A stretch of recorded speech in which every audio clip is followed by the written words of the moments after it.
السلام علیکم دوستوں، امید کرتا ہوں آپ لوگ سب ٹھیک ہوں گے۔ دوستوں، آپ عبدالستار ایدھی کے نام سے تو ضرور واقف ہوں گے۔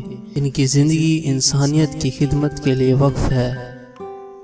سماجی خدمات کے تعلق سے وہ ساری دنیا میں شہرت رکھتے ہیں۔ عبدالستار ایدھی بھارت کی ریاست گجرات میں 1928 کو پیدا ہوئے۔ ان کے والد مختلف چیزوں کا کاروبار کرتے تھے، اسی وجہ سے زیادہ تر گھر سے دور رہتے تھے۔ وہ جب باہر ہوتے تو خشک میوے، گری، کاجو، پستے وغیرہ کے تھیلے بھر بھر کے گھر بھیجتے۔ ان کی والدہ اپنے اور ان کے حصے کا سارا میوہ غریب لوگوں میں تقسیم کر دیتی جو ان سے زیادہ ضرورت مند ہوتے تھے۔ یہ وہ عادت تھی جو ان کی والدہ نے بچپن ہی سے ان کے اندر سمو دی تھی۔ وہ ہر روز سکول جانے سے پہلے انہیں 2 روپے دیتی تھی، لیکن یہ ہدایت بھی کر دیتی تھی کہ وہ ان میں سے 1 روپیہ ضرور کسی ضرورت مند کو دیں۔ وہ انہیں یہ بھی سمجھاتی تھی کہ کسی کو کچھ دینے سے پہلے یقین کر لیا جائے کہ وہ تم سے خیرات لینے والا واقعی حقدار ہے۔ عبدالستار ایدھی کی تربیت میں سب سے زیادہ ان کی والدہ کا ہاتھ ہے۔ وہ جیسے ہی سکول سے واپس گھر آتے تو ان کی والدہ پوچھتی کہ تم نے پیسوں کا کیا کیا؟ پھر کہتی کہ دیکھو بیٹا، غریبوں کو ستانا اچھی بات نہیں، ان کی ہر ممکن مدد کرو، اوپر والے کو راضی رکھنے کا یہی راستہ ہے۔ وہ جب ان کی ہدایت کے مطابق عمل کرتے تو وہ خوش ہوتی اور دعا دیتی۔ ان کی والدہ نے ان کی اچھی پرورش کے لیے حد سے زیادہ جدوجہد کی۔ یہ سبق دیا تھا کہ کسی چیز سے محرومی اس لالچ سے بہتر ہے جس کے بیج بونے سے اونچے درخت تو اگیں لیکن ان پر پھل نہ لگے۔ اچھی تربیت اس کے باعث وہ اس قابل ہو گئے وہ آس پاس کی غریب بستیوں میں جا کر وہاں کے غریب ضرورت مندوں کی مشکلات معلوم کرتے اور واپس آ کر اپنی والدہ کو حالات سے آگاہ کرتے۔ والدہ انہیں کھانے پینے کی چیزیں اور دوائیاں دے کر الٹے پاؤں واپس بھیج دیتی۔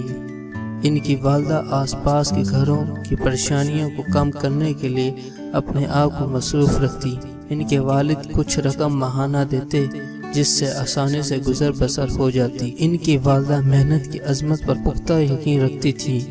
ان کی والدہ رمضان کے مہینے میں دوسری خواتین کے ساتھ مل کر کھانے پینے کی چیزوں کے چھوٹے چھوٹے پیکٹ تیار کرتی جنہیں عبدالستار ایدھی رشتہ داروں اور غریبوں کے چھوٹے چھوٹے گھروں کے کھڑکیاں سے اندر ڈال دیتے۔ ان کی والدہ کہا کرتی تھی کہ اصلی خیرات یہی ہے کہ دائیں ہاتھ کا پتہ بائیں ہاتھ کو نہ چلے، کہ امداد کی جا رہی ہے۔ عید کے دن صبح صبح ان کی والدہ غریب لوگوں کے لیے اپنی حیثیت کے مطابق لفافوں میں پیسے رکھ کر اپنے بیٹے کو دیتی اور عبدالستار ایدھی تیزی کے ساتھ وہ لفافے ان غریبوں کے گھر پہنچا آتے۔ والدہ کی ہدایت پر گلی کوچوں میں کسی مزدور یا اپاہج کی مدد کے لیے تیار رہتے۔ اگر کوئی محتاج مل جاتا تو گھر سے فوراً ضروری سامان ضرورت مند کے حوالے کر دیتے۔ ان کی والدہ نے زندگی کی ابتدائی دنوں میں ان کے لیے سماجی خدمت کے کاموں کا جو انتخاب کیا، اسی نے ان کے دل میں انسانی دوستی کی بنیاد رکھ دی تھی۔ انہوں نے قرآن پاک کو ترجمے کے بغیر اس کی بنیادی زبان عربی میں پڑھنے کی ابتدا کی۔ جب وہ 11 برس کے ہوئے تو نماز روزے بند ہو چکے تھے۔ 11 سال کی عمر میں وہ کپڑے کی دکان پر ملازم ہو گئے، جو ماہانہ معاوضہ ملتا اس میں بچت کرتے۔ انہیں کم عمری میں ہی بچت کی عادت اور فضول خرچی سے نفرت تھی۔ قیام پاکستان کے بعد وہ اپنے خاندان کے ساتھ کراچی آ گئے۔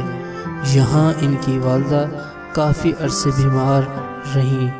عبدالستار ایدھی نے دل و جان سے رات دن ان کی خدمت کی۔ جیسے عبدالستار صاحب نے اپنی ماں کی خدمت کی، ویسے ہی انہوں نے دوسرے لوگوں کی بھی خدمت کی۔ عبدالستار ایدھی آج ہمارے درمیان میں نہیں ہیں۔ عبدالستار ایدھی ایک عظیم شخصیت ہیں جن کو ہم قیامت تک نہیں بھولیں گے۔ انہوں نے اپنی پوری زندگی انسانوں پر خرچ کر دی، انسانوں کی خدمت کی۔ آج بھی عبدالستار فاؤنڈیشن کے نام سے چھوٹے ہسپتال عام عوام کے لیے کھلے ہیں۔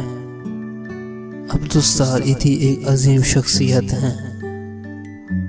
ہم دعا گو ہیں کہ اللہ ان کو جنت کے باغوں میں سے ایک باغ بنائے، اور یہ جو کاوش شروع کر کے گئے ہیں قیامت تک ان کی یہ کاوش جاری رہے۔ آمین۔